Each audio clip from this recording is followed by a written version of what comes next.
ആദർശിൻ്റെ നയനയുടെ നാളത്തെ പ്രൊമോ റിവ്യൂയിലേക്ക് എല്ലാവർക്കും സ്വാഗതം. അങ്ങനെ നമ്മളെ മുത്തശ്ശൻ്റെ മുമ്പിൽ വെച്ചിട്ടാണെങ്കിൽ നമ്മളെ മുത്തശ്ശിയടുത്താണെങ്കിൽ അനാമികയുടെ വക്കീലാണെങ്കിൽ ചോദ്യം ചോദിച്ചിട്ട് നമ്മളെ മുത്തശ്ശി അങ്ങ് കുഴയ്ക്കുന്നുണ്ട് കേട്ടോ. ഇതൊക്കെ കാണുമ്പോഴാണെങ്കിൽ നമ്മളെ മുത്തശ്ശനാണെങ്കിൽ നല്ല ദേഷ്യം വരുന്നുണ്ട്. പിന്നെ അത് കഴിഞ്ഞിട്ടാണെങ്കിലും നമ്മളെ ദേവയാനി അടുത്താണെങ്കിലും മുത്തശ്ശൻ്റെ അടുത്താണെങ്കിലും വക്കീൽ ഇതണക്ക് ചോദ്യം ചോദിക്കുന്നുണ്ട് കേട്ടോ. അപ്പം മുത്തശ്ശൻ പറയുന്നുണ്ട്, ഇതെന്താ ഞങ്ങൾക്ക് അറിയാത്ത രീതിയിലൊക്കെയുള്ള ചോദ്യങ്ങളും കാര്യങ്ങളൊക്കെ ആണല്ലോ സാറ് ചോദിക്കുന്നതെന്നൊക്കെ പറയുന്ന സമയത്താണെങ്കിൽ വക്കീൽ പറയുന്നുണ്ട്, സാറിന് എത്ര വലിയ പണക്കാരനാണെങ്കിലും ശരി തന്നെ ഞങ്ങൾക്ക് അറിയാം ഇവിടെ എങ്ങനെ ചോദ്യം ചോദിക്കേണ്ടതെന്ന്.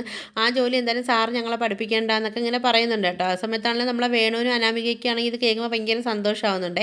അത് കഴിഞ്ഞിട്ട് നമ്മളെ മുത്തശ്ശനാണെങ്കിൽ വിചാരണയൊക്കെ കഴിഞ്ഞിട്ടാണെങ്കിൽ പുറത്തിറങ്ങി വരുന്നുണ്ട്. എന്നിട്ട് വേണുവിൻ്റെ അടുത്തും അനാമികയുടെ അടുത്തും പറയുന്നുണ്ട്, ഇനി കേസ് തോറ്റാലും ശരിയാണ്, ഞങ്ങൾ അന്തസ്സായിട്ട് ഞങ്ങൾ ഒരു മടിയുമില്ല, ഞങ്ങളെല്ലാവരും പോയി ജയിലിൽ കിടക്കും, അതിന് ഞങ്ങൾക്ക് ഒരു നാണക്കേടും ഇല്ല എന്ന് പറയുന്നുണ്ട് കേട്ടോ.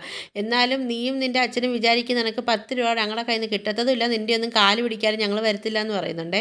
അത് കഴിഞ്ഞിട്ട് മുത്തശ്ശൻ പറയുന്നുണ്ട്, അത് കഴിഞ്ഞതിന് ശേഷം നിൻ്റെ ഭാര്യയുടെയും നിൻ്റെ മോളെയും ജീവിതം നടുക്കടലിലായിരിക്കും എന്നൊക്കെ പറയുന്നുണ്ട്.